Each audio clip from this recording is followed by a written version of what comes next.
நண்பர்களை நீங்கள் பார்த்து கொண்டு இருப்பது உங்கள் கௌசிக் ரிவ்யூ. சரி வாங்க வீடியோக்குள்ளே போய் என்னென்ன நடக்க போகுது அப்படின்ற இன்ட்ரெஸ்டிங்கான விஷயத்தை தான் நீங்கள் அந்த வீடியோவில் பார்த்து தெரிஞ்சுக்க போகிறீங்க. சரி வாங்க வீடியோக்குள்ளே போய் இன்றைக்கி கண்டென்ட் என்ன அப்படின்னு சொல்லிட்டு பார்த்தீங்கன்னா, நம்ம மல்லி இருக்காங்களா அவங்க இருந்து எப்படியோ ஒரு வெளியே வெண்பா கண்டுபிடிச்சணும்னு சொல்லிட்டு போய் சிசிடிவி கேமரா எல்லாமே ஒரு பக்கம் செக் பண்ணுறாங்க. ஆனால் எதால் செக் பண்ணி பார்த்தாலும் வெண்பா இங்கே இருந்ததுக்கான அடையாளம் எதுவும் ஒன்றுமே இல்லை. என்னடா இது, எந்த ஒரு அடையாளம் இல்லாமல் இப்போ வெண்பா இங்கே இருக்கான்னு ஒரு நர்ஸு ஃபோன் பண்ணாலே அப்படின்னு சொல்லிட்டு அந்த நர்ஸுக்கு ஃபோன் பண்ணுறாங்க. அந்த நர்ஸும் ஃபோன் எடுக்கிறேன், இங்கே தான் இருந்தாங்க வெண்பா. ஆனால் யார் சொல்லி என்னாச்சு ஏதாச்சுன்னு சொல்லிட்டு தெரியல. கொஞ்சம் நேரத்தில் வெண்பாவை இங்கேருந்து டிஸ்சார்ஜ் பண்ணி அழைச்சிட்டு போயிட்டாங்க. என்னால் ஒன்றும் பண்ண முடியல, என்னோட பெரிய டாக்டர் எல்லாமே இருக்காங்க, உங்களுக்கு ஃபோன் பண்ணேன் ஆனால் உங்களுக்கு ரீச் ஆகலை அப்படின்னு சொல்லிட்டு சொல்கிறாங்க. இதை கேட்டதும் மல்லி என்ன சொல்கிறது ஏது சொல்கிறதுன்னு சொல்லிட்டு தெரியாமல் சரி சிசிடிவி போய் பார்க்கலாம்னு சொல்லிட்டு சிசிடிவி கேமரா எடுத்து பார்க்குறேன். யார் யார் வந்திருக்காங்க அப்படின்னு சொல்லிட்டு பார்த்தா ஒரு 4-5 ரவுடிங்க கூட அந்த ராஜேஸ்வரியும் இருக்கா. இந்த விஷயம் தெரிய வருது. உடனே நம்ம தீபிகா சிசிடிவி பார்த்து எதில் போயிருக்காங்க அப்படின்னு சொல்லிட்டு பார்க்குறாங்க. ஒரு 6 மணி வேலை தான் போயிருக்காங்க. அது என்ன நம்பர் அப்படின்னு சொல்லிட்டு TN83, அப்புறம் வந்து ஏன் B வந்து 5649 அப்படின்ற ஒரு வெஹிக்கிளில் தான் போயிருக்காங்க. நம்பர் பிளேட்டை பார்த்து அந்த வெஹிக்கிளோட இதை வந்து பார்த்துறாங்க. எந்த ரிஜிஸ்ட்ரேஷன் எல்லாமே ஒரு பக்கம் பார்த்துறாங்க.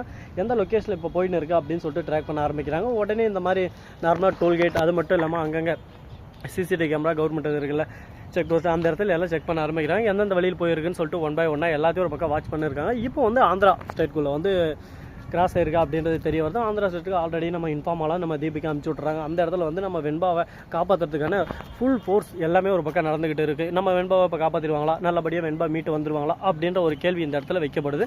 இதுக்கு மேலே வெண்பாவுக்கு எந்த ஒரு பிரச்சனை இல்லை, வெண்பா சேஃப் அப்படின்ற விஷயம் நமக்கு இப்போ தான் தெரிய வருது. இப்போ தான் மனசுக்குள்ளே ஒரு நிம்மதி, ஒரு சந்தோஷம், ஒரு ஆனந்தம், ஒரு மகிழ்ச்சி எல்லாமே ஒரு பக்கம் வந்திருக்கு. சரி, இந்த மாதிரியெல்லாம் ஒரு பக்கம் இருந்தாலும் அதே சமயத்தில் மறுபக்கம் என்ன நடக்குது அப்படின்னு சொல்லிட்டு பார்த்தீங்கன்னா, நம்ம மல்லி இருக்காங்களா அவங்க வந்து இந்த விஷயத்தை விஜய் கிட்ட சொல்லிடணும்னு விஜய்க்கு ஃபோன் பண்ணி சொல்கிறாங்க. விஜய் கேட்டது ஒரு பக்கம், விஜய்க்கு வெக்ஸ் ஆயிருது ஒரு பக்கம். சரி ஓகே நான் பார்த்துக்கிறேன் அப்படின்னு சொல்லிட்டு விஜய் ஒரு பக்கம் ஒரு நண்பருக்கு ஃபோன் பண்ணி இந்த மாதிரி எல்லா விஷயத்தையும் சொல்கிறாங்க. விஜய் ஒரு பக்கம் அவர் சைடில் ஒரு பக்கம் தேடல் வேட்டையை அதிகரிக்க ஆரம்பிக்கிறாரு. விஜய் ஒரு பக்கம் கால் அடிப்பட்டு வீட்டில் இல்லாமல் அவரும் ஒரு பக்கம் தேட கிளம்புறாரு.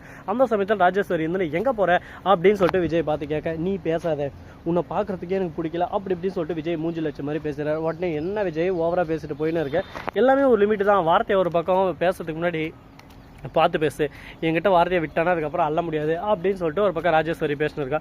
ராஜேஸ்வரி நீ என்ன வேணாலும் பேசுவேன், ஏது வேணாலும் பேசுவேன், எல்லாத்தையும் ஒரு பக்கம் கேட்டுக்கிட்டு ஆமாம் ஜாமி நான் தலையாட்டணும்னு சொல்லிட்டு நீ நினச்சின்னு இருக்கேன். ஆனால் இதுக்கு மேலே அது நடக்காது, அதை ஃபஸ்ட்டு நல்லா நீ புரிஞ்சுக்கோ. இதுக்கப்புறம் என்னோட ஆட்டம் ஆரம்பம் அப்படின்னு சொல்லிட்டு ஃபஸ்ட்டு வெண்பா கிடைக்கட்டும், அதுக்கப்புறம் உனக்கு இருக்குடி அப்படின்னு சொல்லிட்டு நம்ம விஜய் அங்கேருந்து கிளம்பிடுறாரு.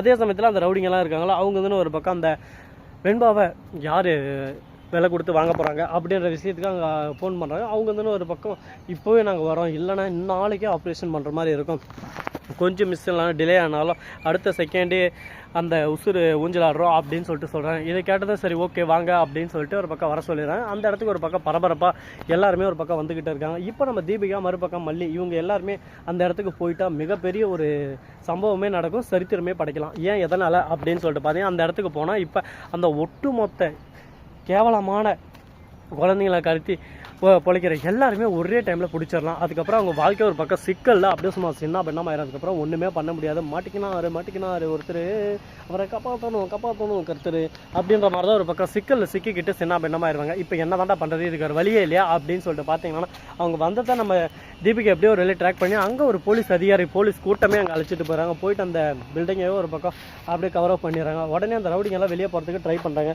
என்னதான் ஒரு பக்கம் ட்ரை பண்ணாலும் என்னதான் எதுதான் பண்ணாலும் அவங்களால தப்பிக்கவே முடியல. ஒரு பக்கம் மாட்டிக்கிட்டு திருத்துன்னு முடிச்சுன்னு இருக்காங்க. டே எல்லாம் நீங்கள் பிளான் பண்ணி என்ன பிடிச்சிட்டிங்களா அப்படின்னு சொல்லிட்டு அந்த ரவுடிங்களை பார்த்து கேட்க, இல்லை சார் என்ன நடந்துச்சுன்னு எங்களுக்கே தெரியல, உங்களுக்கு எல்லாமே ஒரு பக்கம் புரிய வைக்கிறோம், கொஞ்ச நேரம் வெயிட் பண்ணுங்கள், அந்த போலீஸ் அதிகாரிகிட்ட நாங்கள் பணம் கொடுத்து எப்படின்னு அனுப்பிச்சி விட்டுறோம், எங்கள் ஆளுங்களும் அதை வைக்கிறாங்கன்னு சொல்லிட்டு அவங்களுக்கு ஃபோன் பண்ணாங்க. அவங்க ஃபோன் பண்ண அடிச்சிக்கன்னா தீபிகா கிட்ட தான் அந்த ஃபோன் இருக்கு. டே நீ என்ன பொறுப்பு என்ன பண்ணணும்னு நினச்சாலும் இனிமேல் உன்னால் தப்பிக்க முடியாதா மவனை, இதுக்கப்புறம் ஒரு குழந்தைய உன்னால் கடத்த முடியாது மவனை, இதுக்கப்புறம் தானே உனக்கு ஆரம்பம், அழிவு காலம் ஆரம்பம் ஆயிடுச்சுடா, இதுக்கப்புறம் பாடுறா உன்னை எப்படி ஒரு பக்கம் ரோட்டில் தரன்னு அடிச்சு இழுத்துன்னு போகிறேன் அப்படின்னு சொல்லிட்டு நம்ம தீபிகா சொல்லியிருக்காங்க. அதை கேட்டது ஒரு பக்கம் நல்லா தான் இருக்குது.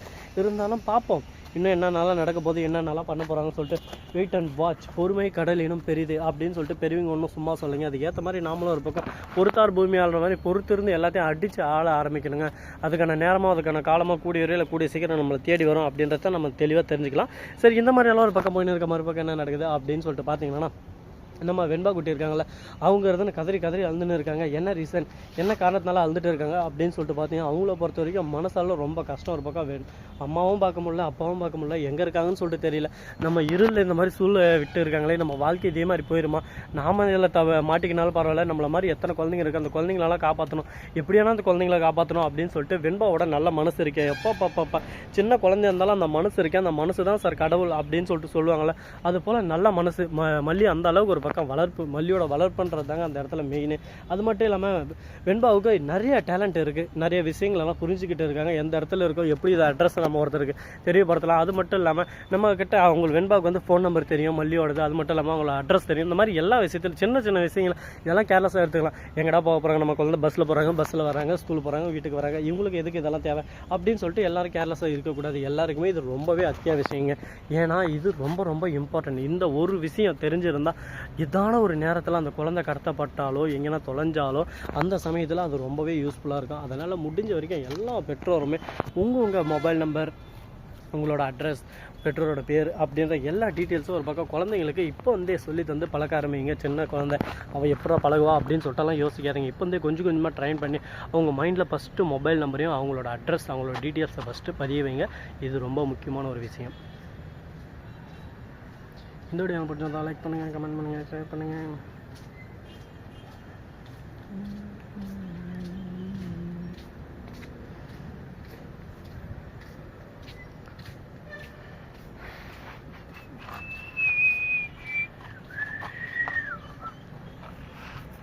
தேங்க்ஸ் ஃபார் வாட்சிங். Tata, see you. நன்றி, வணக்கம்.